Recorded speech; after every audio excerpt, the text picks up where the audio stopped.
Hallo und herzlich willkommen zu einer weiteren Ausgabe von OZ Overtime. Heute mit unserem, einem unserer Neuzugänge diese Saison, Malik Osborne. Malik, welcome to the show. Yeah, glad to be here. Thank you for having me. You are one of our latest additions to the team.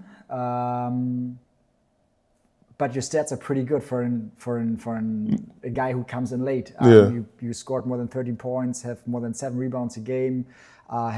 You have 3 double doubles. So how did that happen?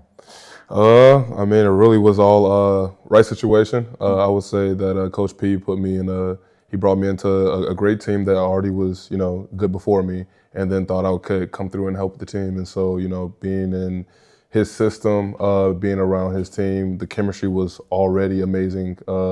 As soon as I got there, the guys were able to easily adjust to me and, kind of adjust to my game as well. And I was able to adjust to theirs too. And so as we kind of started playing more and more, I got my groove. And right now I kind of found my role and everything. And so the 3 double-doubles are just a testament to just the role and just, how well I fit into the team. And at this point, I got 3. I'm going for some more now. All right. It's been just 3 months. But feels a lot more for me. I don't know how you feel, but January 18th was your first day here, 2025. On the exact date, 2 years earlier, you've been to Rostock before. You know that? Yeah. With Chemnitz. Yeah. I joke about that with the guys all the time. I was just telling them, man, I said, it's crazy because my first game in the BBO was actually against you guys. And unfortunately for you guys, but fortunately for me, we got the win. But at the same time, it's just crazy how life kind of came full circle. And now the team that I had beat my first BBL game, I'm here to help and, make a run to the playoffs. So yeah, who's still there? Sid was there back in the days. Oh, Nigel? Sid, Nigel, and I think, I'm not sure, Lou might have been there. I can't remember, but everything was just such a blur because I was so nervous for my first game with Chemnitz and then, just not knowing too much about the BBL. It was just like, I didn't know if I was going to play or not. And I do remember some familiar faces, but again, everything was just moving so fast. How did you experience the crowd back then? The crowd was still good. I mean, just like the fan base is now, very engaged, very energetic.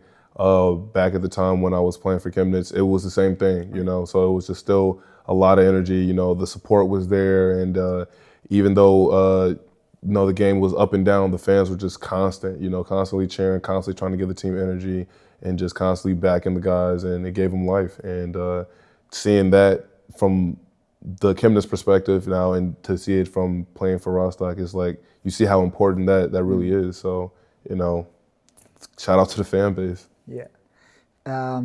Before you played BBL, you played in Greece. And you came from the NCAA team from Florida State. You just won the NCAA championship. Did you cheer for them? Did you root for them? Oh, Florida State for sure. Once a no, always a no. So that's just, it's in the blood. Once you join the family, you're always part of the family. It's not. I don't want to compare it to the mafia, but that's just how it is. So once you're in forever. So always cheering on Florida State. Always making sure I check up on my guys that are still connected, there. Still in touch with them. For sure. Again, like I said, once a no, always a no. So once I left and started my professional career, I felt like my thing that I could give back to them is just pretty much give them a heads up. If they decide to go the overseas route, if they have any questions, if they need any guidance, if they, are interested in any teams or anything like that, it's like, okay, let me direct you into what I believe is the best fit for you. But if you want to go a different route for sure, all I can do is really help you and guide you. So that's just me giving back to the team that gave to me. All right.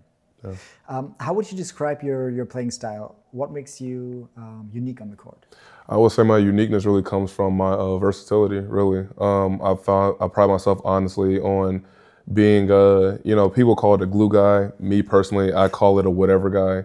And that's what I would describe it as. Like, I can do a little bit of everything. So, whatever the team needs at that point, I'm able to supply that. If it's an outside presence of shooting, I can do that. If it's an inside presence of post, I can do that. Rebounding, defensively switching 1 through 5, rebounding, like whatever the team needs at the point to help us win is what I am capable of doing. And I feel like the fans have got a pretty good glimpse of that firsthand, and that's what I pride myself in. When I see you play, I see a lot of energy and physicality.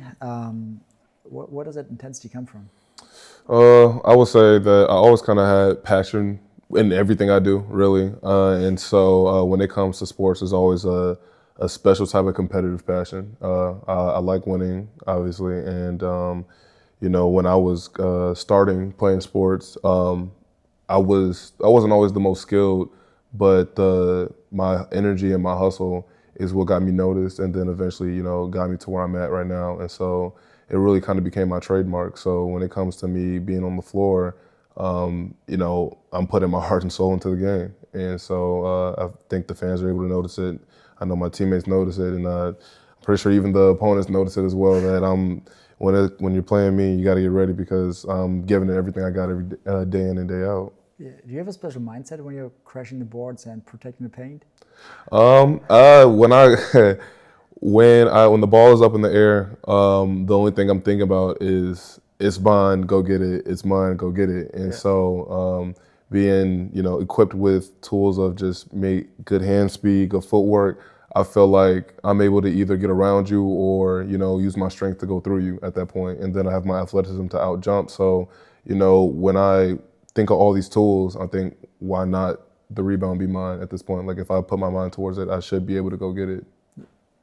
How do you balance being aggressive and not getting into foul trouble at the same time? Oh man, that's an art. Right? It's a tough one for sure.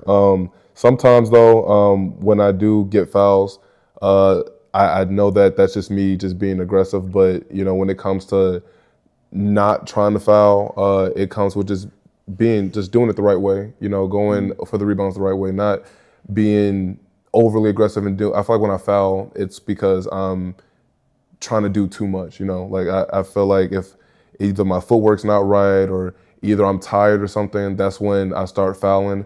But I feel like when I have energy, feel like I'm quicker than most and able to go do what I need to do. Basketball is a mental game. 100%. Yeah. How do you stay focused when things are not getting your way, when things are off the plan? Staying focused would just be, I would say how I stay focused is pretty much just focus on winning, really.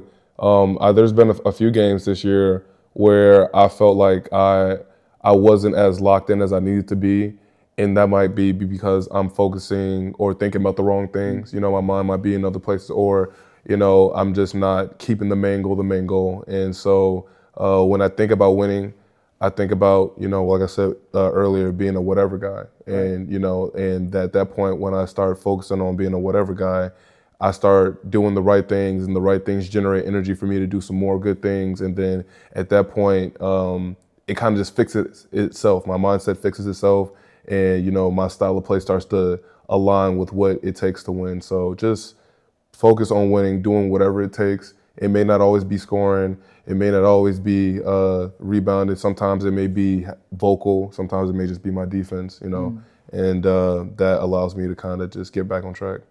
And how about bouncing back from tough games? Is that the same energy, same mindset, or is that, Same energy, same mindset. Because we know we're in a business where you're not going to win every game. Right. You're not going to hit every shot. Everything is not going to be perfect. So just because it didn't work out the game before doesn't mean that it can't work out this game or the next game or the game after that. So, you got to come with the same hunger, same energy.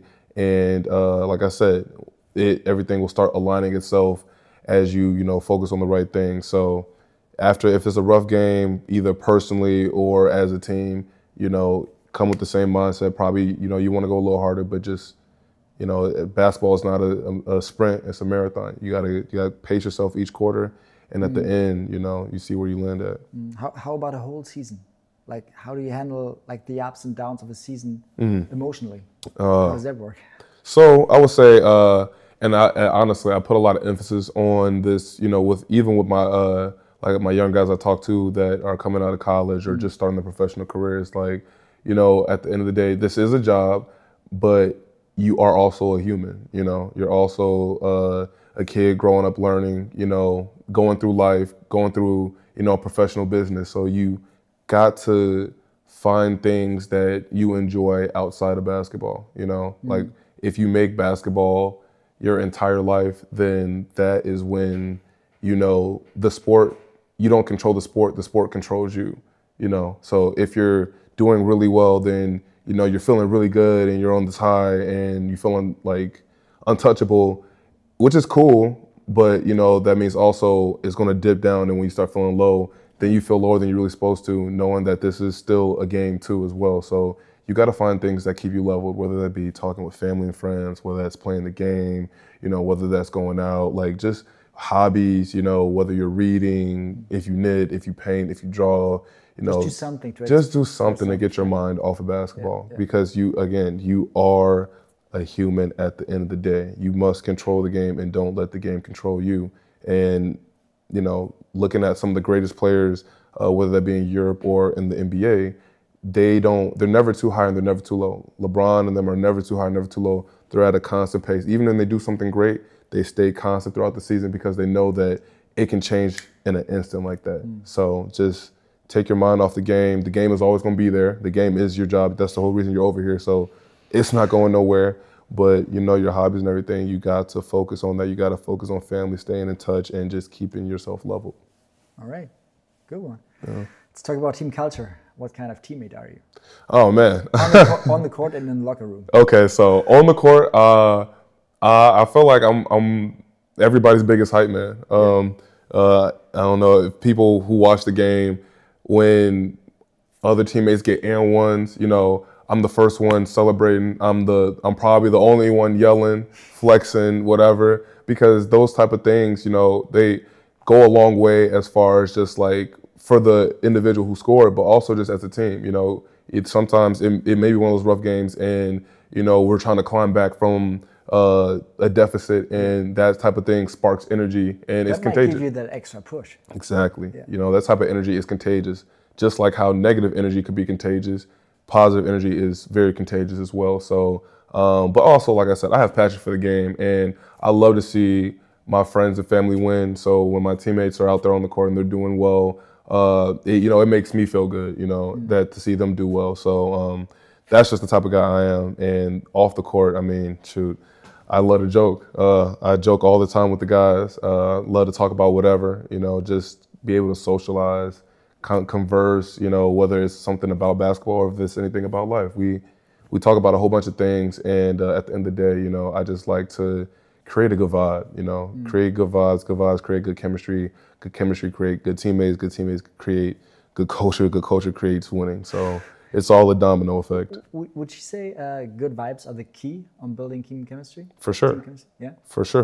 Good vibes only. Good vibes only. You bring the good vibes, you know, it does something for you. You know, we all have friends out here, and we like our friends because they create and generate good vibes for us. Yeah. And that allows you to, like, you know, want to go the extra mile for them. You know, I feel like I am a good vibe in myself, so I go the extra mile for the people that I care about. And so, you know, that type of energy gets reciprocated, you know, because they know that you mean well, and, you know, it helps on the court when you communicate. You know, maybe if you tell somebody, oh, you missed an assignment, and maybe you might be a little aggressive in what you say, but the fact that they know you off the court, they know you mean well. You know, they don't take it personal. They know that he's just trying to win, so let me get in gear. And then, you know, that type of energy can get reciprocated where they come at me and they talk to me, whether it be aggressively. I'm hearing from what they're saying and not how they say it. Therefore, I know that they want to win as well. That makes me feel good they want to win, which motivates me. And then, you know, we kind of have that same goal in mind to go out there and get a win. You just talked about communication. How important is communication for you as a forward or big man center, especially in defense? I mean, if I watch NBA games, I watch Jokic playing, he's like talking a lot to his teammates. You can like see the play that's coming. How important is that for you, communication on the field?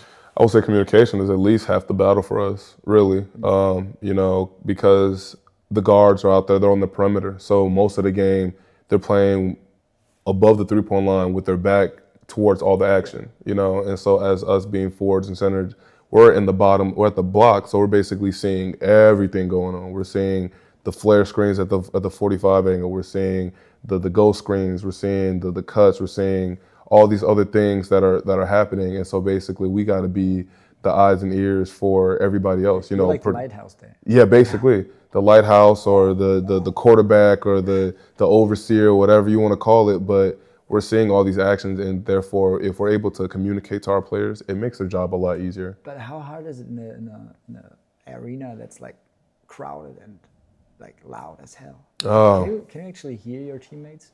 Sometimes you can, sometimes you can't, and it gets like that though. That's part of the game as well. We play. You're going to play in a lot of arenas where there can be a lot of noise and a lot of hype for the game or whatever.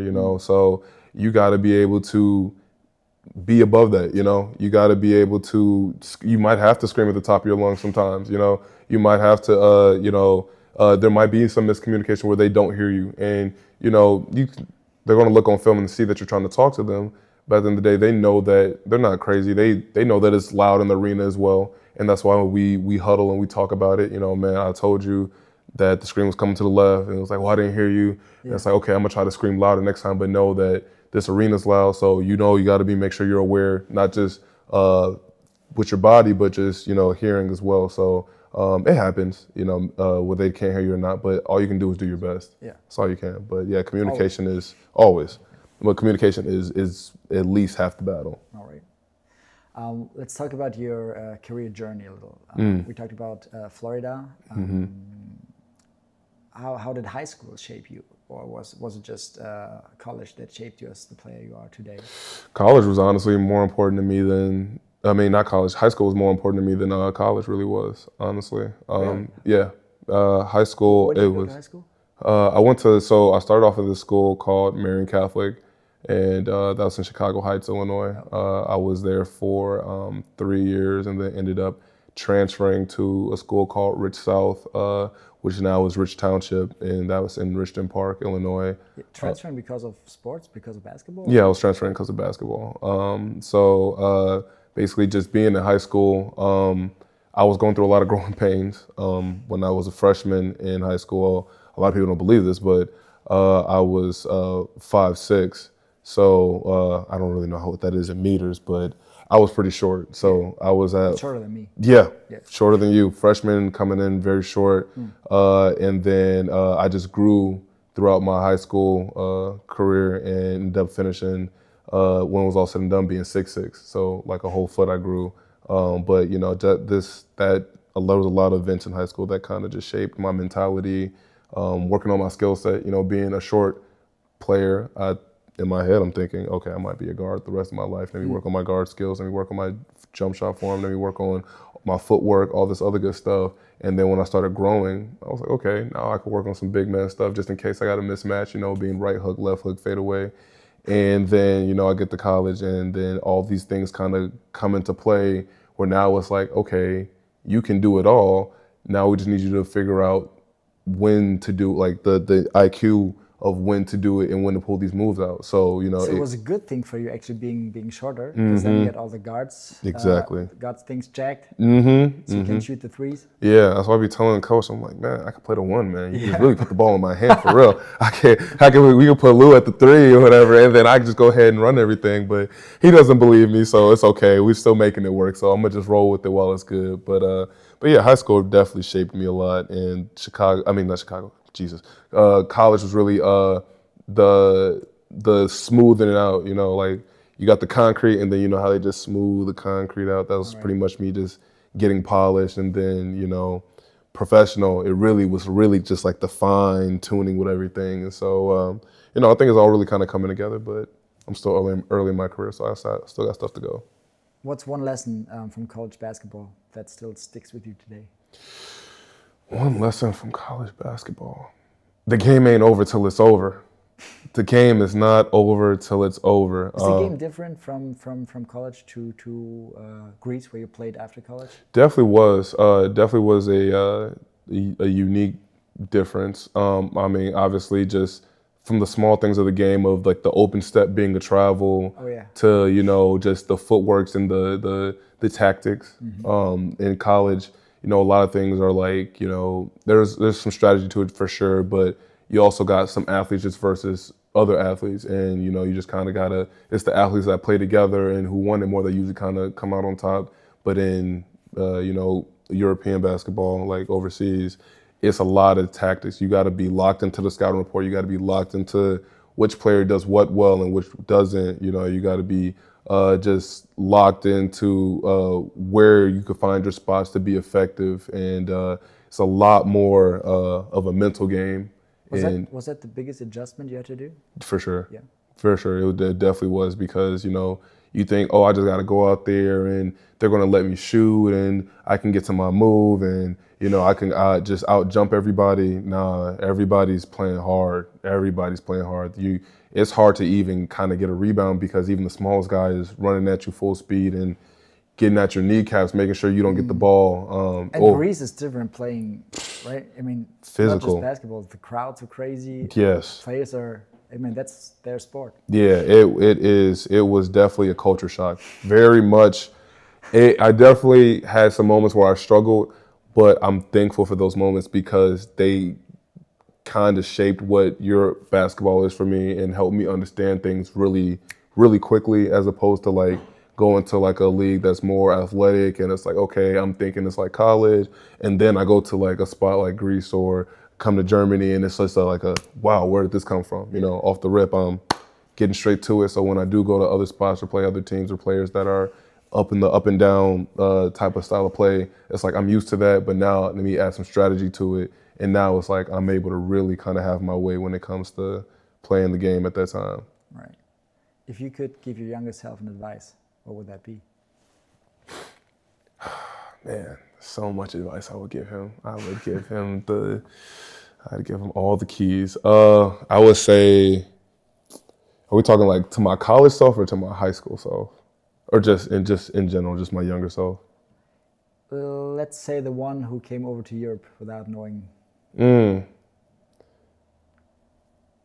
would say for him to see it through. See it just constantly, just trust the process. Yeah. Trust the process and see it through. Because, you know, in this game, especially, you know, as an American coming to Europe, there's a lot of things you gotta adjust to, and there's a lot of things that kinda, you know, seep into your mental, you know. I would say trust the process and just keep your mental strong, because that's the biggest thing. It's not like you can't play. You know, you wouldn't be over here if you couldn't play. Right. And but there's going to be there's going to be times where you're tricking yourself to thinking that you can't play, and that is the worst thing you can do, because that's self-sabotage at its finest. You know, where you think, oh man, I'm not as good as this, that, and the third, or oh man, this is so much thinking, I can't play this type of basketball, or oh man, the coach is just giving me such a hard time. Yeah. He really doesn't want me here. You know, it's things like that that have you go home and you question yourself, and then you turn a really good opportunity into something, you know, really ugly, and you don't appreciate the value of where you're at right now. And so I would definitely tell them just to keep trusting the process and to keep your mental strong, and just know that it's going to be okay. All right. It's going to be okay. If I would put you, 27 years old, Malik Osborne, back to Florida State, would that be a whole different Malik? Would it? Would it? I mean, playing the game, man, being the man you used to be, everything would be. It wouldn't be like. It's crazy when I'm thinking about it, because I do. 10 years. It's just like. I know. What is it, like it's 5 years, yeah. like 5 years. But it's just like I learned so much about the game of basketball in such a short span that it's like I thought when I was in college I knew everything there was to it. Yeah. I thought I knew the game inside out, sideways, diagonal, reverse. I thought I knew there was nothing else to the game that I didn't know. Yeah. But when I came over here, my first year, I felt like I was like, man, is this like my first year playing basketball? Like, I didn't know about this. I didn't know about, you know, the proper spacing. I didn't know about the footworks. I didn't know about really locking into like deception. I didn't, you know, locking into the scouting report. It was just things that I took for granted. But, you know, I made up for it with my athleticism and my skill set. But it's like, man, if you could really think the game, you know, it takes your game to the next level. Now you're really not trying as hard because you're not outworking them, you're outthinking them. Right. And that's why, you know, I think that's why players that come over from Europe and the NBA do so well, like Luka and Jokic and Giannis and, you know, players like these, because they're thinking the game at such an elite level that, you know, when people see them like, man, why is he's not in shape, he's doing this, is because he's outthinking you so much, he doesn't need to put as much effort as you guys are putting into it. And so I think that would just be the complete difference. If I could match that mentality, if I could match my mentality right now with my athleticism that I had when I was in college, it'd be, oh man, it'd be scary. It'd be scary. How about the coaching staff? Is that different, or the whole coaching? Not in a sense, really. I mean, I feel like the coaching staffs are relatively the same, because I mean, how much different Worldwide. Well, yeah, worldwide. Because how much more different can you really be with coaching? Like basketball, definitely is basketball. It's tactics at that point. But you know, it's really about you and how you lock in and things like that. Like I've been yelled at before. I've been, you know, that's the norm. You know, being just communicating and talking strategy. All that is all the same. So I would say worldwide is similar. There's nothing too different really about it. What part of your game are you working on right now? I would say I can always work on my handles for sure. A lot of people probably could be thinking like, why is he working on his handles? He can do this, that, and third in the pod. It's like like I said, being a whatever guy, it comes at a cost. Like, because at the same time, you can have a specialist who is like, all right, I'm just shooter, or I'm just a defender, or I'm just a rebounder. When you want to be a whatever guy, and especially an elite level whatever guy, you got to have every skill set at a top level. More weapons. Exactly. You got to have more tools, more weapons than everybody else, because you never know when you're going to need them. You know, maybe one game I don't dribble at all, or maybe one game I don't shoot at all. You know what I'm saying? But I'm posting up, or I'm defending, or I'm rebounding, I'm kicking out. You got to be able to do these things at an elite level. So when I'm working on my handles, it's just like, you never know what might happen. Maybe I might have a mismatch and I'm quicker than somebody. Maybe I got to bring the ball up. Maybe some type of thing that goes on, but just be prepared for anything. Right. Is that what motivates you every day to keep moving on and off the court? Being the whatever guy, I would say for sure. But also, I love the game. Yeah. I do love the game, and that drives me. And then, you know, being able to be in such a good situation that I'm in now, being with the guys that I have on the team and the coaching staff that I have, like, it doesn't really feel like a job anymore. You know, you almost wake up and you're ready to go to practice. You're like, oh man, I hope we play 5-on-5 all day. I hope we do 3-on-3 this time. It's just like, once you really know what you're about and you know like what your purpose is on the team, you start to look at it differently. It's not a job anymore. It's just, you know, you're getting paid to have fun. Yeah, it becomes your DNA. It's for sure. Yeah, for sure it does. So what do you see yourself in 5 years? That's it. I don't know. I really can't tell. Wait, let's not say 5 years. Let's say, what is yourself at the end of the season with the team? With the team, at the end of the season, I would say because it's like, I like being in the flow of things, but, you know, in an ideal situation, obviously, we would love to be in the playoffs and have, you know, ideally win the championship and everybody be happy. We have this amazing parade and everything. But, you know, I'm going to just say at minimum what I'm expecting is at least for us to be in the playoffs, you know, at least to be in that first round. Honestly, if it's up to me, I really want to be in the second round minimum as well. But, you know, you never know how things are. It's a long season, and this game is very unpredictable. But as far as my expectations for myself and also for the team is that, like, this group of guys, this group of talent, you know, this group of coaching, I don't see why we don't make the playoffs. You know, we just, I mean, as the fans can see, we fight to the very end, to the very, very end. And I think that in itself gives us a chance in any situation, and we're already in a good spot. We keep that same mentality, that same hunger. I mean, I think playoffs is minimum. Let's do it. Let's do it. Let's do it. Yeah. What are your plans after the season? You get an off season. Yeah, for sure.